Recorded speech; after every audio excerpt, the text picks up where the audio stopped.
इस एक्सप्लेनर में आप सभी का स्वागत है। आज हम एक ऐसी ब्रेकिंग न्यूज़ को डिकोड करने वाले हैं जिसने देश भर का ध्यान अपनी तरफ खींच लिया है।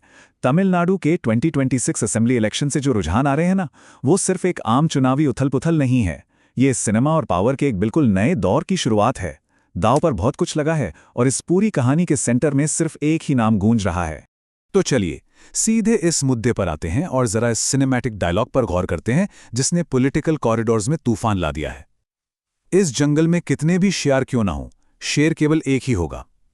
एक्टर विजय का ये वायरल डायलॉग अब सिर्फ किसी फिल्म का हिस्सा नहीं रहा। इसने बिल्कुल क्लियर कर दिया है कि तमिलनाडु की एस्टैब्लिश्ड पॉलिटिक्स में एक बहुत बड़ा उलटफेर होने वाला है। अब जरा एक नंबर पर ध्यान दीजिए, 110। तमिलनाडु में मेजॉरिटी का जादुई आंकड़ा 118 सीट्स का है और इस वक्त की सबसे बड़ी खबर यह है कि विजय की नई पार्टी टीवीके लगभग 110 सीट्स के आसपास मंडरा रही है। सोचिए, मेजॉरिटी से बस कुछ ही कदम दूर। इस नई पॉलिटिकल फोर्स ने सच में सबकी धड़कनें बढ़ा दी हैं और सस्पेंस को अपने पीक पर ला खड़ा किया है। सेक्शन 1। एक नया पॉलिटिकल सितारा, एक्टर विजय की टीवीके कैसे इलेक्शंस में डिसरप्ट कर रही है। तमिलागा वित्री कजागम यानी टीवीके और उनका इलेक्शन सिंबल सीटी, इन्होंने पूरे चुनाव में जो माहौल बनाया है वो अनप्रेसिडेंटेड है। पूरे राज्य के सभी 234 असेंबली सीट्स पर एक मैसिव शिफ्ट देखने को मिल रहा है। पार्टी सपोर्टर्स और उनके परिवार वाले हर जगह सीटियां बजा के जश्न मना रहे हैं। ये इस बात का साफ संकेत है कि साउथ की पॉलिटिक्स में दशकों से जमी पार्टियों के सामने अब एक सॉलिड नया विकल्प खड़ा हो गया है। सेक्शन 2। सिनेमा एक पॉलिटिकल स्ट्रैटेजी के रूप में एक क्रांति की स्क्रिप्ट। इस करंट उथल-पुथल को डीपली समझने के लिए हमें थोड़ा फ्लैशबैक में जाना होगा। 1960s के दशक में आखिर इस रीजन में एक्टर्स के पास इतनी अनमैच्ड पॉलिटिकल पावर कहां से आती है। टाइमलाइन को देखिए। पेरियार का सोशल जस्टिस मूवमेंट कैसे एक पॉलिटिकल मशीन बना। 1967 में अन्नादुराई डीएमके के लिए स्टेट जीतते हैं। 1969 में करुणानिधि डीएमके की लीडरशिप आते हैं और फिर 1972 में एक्टर एमजीआर अलग होकर एआईडीएमके बनाते हैं। असल में यहां सिनेमा एनालॉजी काम करती है। हुआ ये था कि शुरुआती नेता जो थे वो कमाल के स्क्रिप्ट राइटर्स थे। उन्होंने एक बहुत जीनियस तरीका निकाला।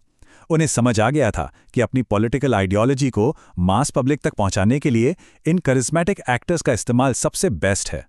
बिल्कुल आज के ब्रांड एम्बेसडर्स की तरह। एक्टर्स के मुंह से बोले गए डायलॉग्स उस वक्त पॉलिटिक्स का सबसे पावरफुल एडवर्टीजमेंट बन गए थे।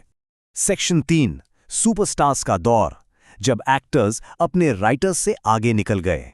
खैर, होना क्या था, एक वक्त आया जब इन एक्टर्स को रियलाइज हुआ कि भीड़ असल में उन राइटर्स के लिए नहीं बल्कि डायरेक्टली उनके लिए तालियां बजा रही है। और यहीं से शुरू होता है एक हिस्टोरिक स्प्लिट।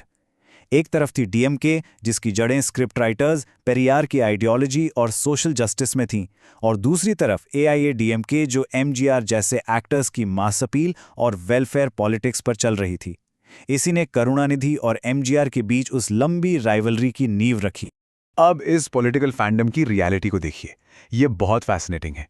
तमिलनाडु में सिनेमा हॉल्स ही पॉलिटिकल रैलीज का पहला स्टेज बन गए। ऐसे फैन क्लब्स बनने लगे जो खुद अपनी फंडिंग करते थे। बड़ी बड़ी भीड़ जुटाना, एक्टर्स के बड़े कटआउट्स को दूध से नालाना जैसे रिचुअल्स शुरू हो गए।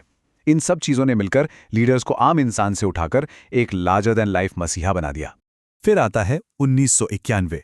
ये लेगेसी शिफ्ट होती है एमजीआर की को स्टार जयललिता के पास। एमजीआर के निधन के बाद वो 21 घंटे तक उनके पास खड़ी रहीं और आगे चलकर अपने राइवल्स को हराया। उन्होंने मैसिव वेलफेयर और फ्रीबी स्कीम्स के जरिए अपना अम्मा ब्रांड इतना मजबूत कर लिया कि वो स्टेट की सबसे बड़ी मैट्रियार्कल फिगर बन गई। सेक्शन 4। खाली पॉलिटिकल सिंहासन, 2016 का पॉलिटिकल वैक्यूम। लेकिन 2016 आते आते पॉलिटिकल लैंडस्केप बिल्कुल बदल गया। जयललिता के जाने और करुणानिधि के डिक्लाइन के बाद एक बहुत बड़ा लीडरशिप क्राइसिस पैदा हुआ।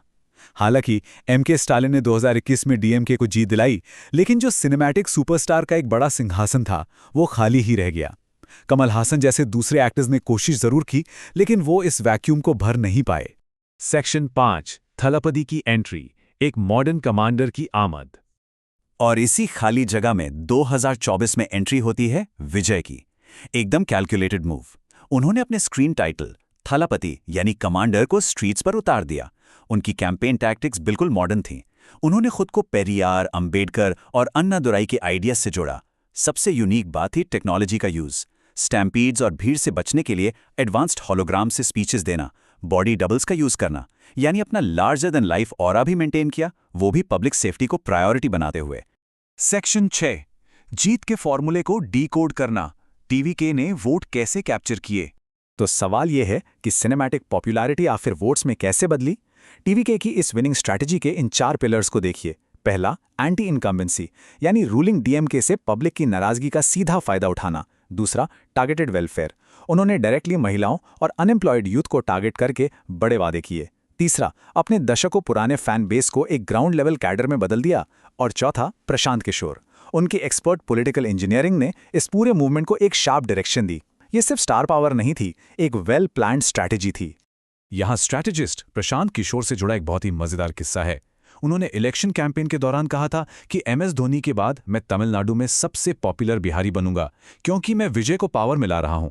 सोचिए, ये स्टेटमेंट दिखाता है कि उन्हें अपने मास्टर प्लान पर कितना कॉन्फिडेंस था। एक स्ट्रैटेजिस्ट का साउथ के स्टेट में अपना प्रभाव साबित करने का ये एक सरप्राइजिंग तरीका था। तो कहानी आकर इस मैथमेटिकल क्लिफ हैंगर पर रुकती है। टीवी के 110 सीट्स के आसपास हैं और मेजॉरिटी मार्क 118। अब सबसे बड़ा सस्पेंस ये है कि वो आखिरी 8 सीट्स कहां से आएंगी। क्या कांग्रेस सपोर्ट करेगी, या पीएम के साथ आएगी, या फिर कोई ऐसा अनएक्सपेक्टेड एलाय सामने आएगा जिसके बारे में किसी ने सोचा भी नहीं। ये फाइनल क्लाइमैक्स कैसे अनफोल्ड होता है, इस पर पूरे देश की नजर रहेगी। आपको क्या लगता है, आगे क्या होगा? इस एक्सप्लेनर में मेरे साथ जुड़ने के लिए शुक्रिया।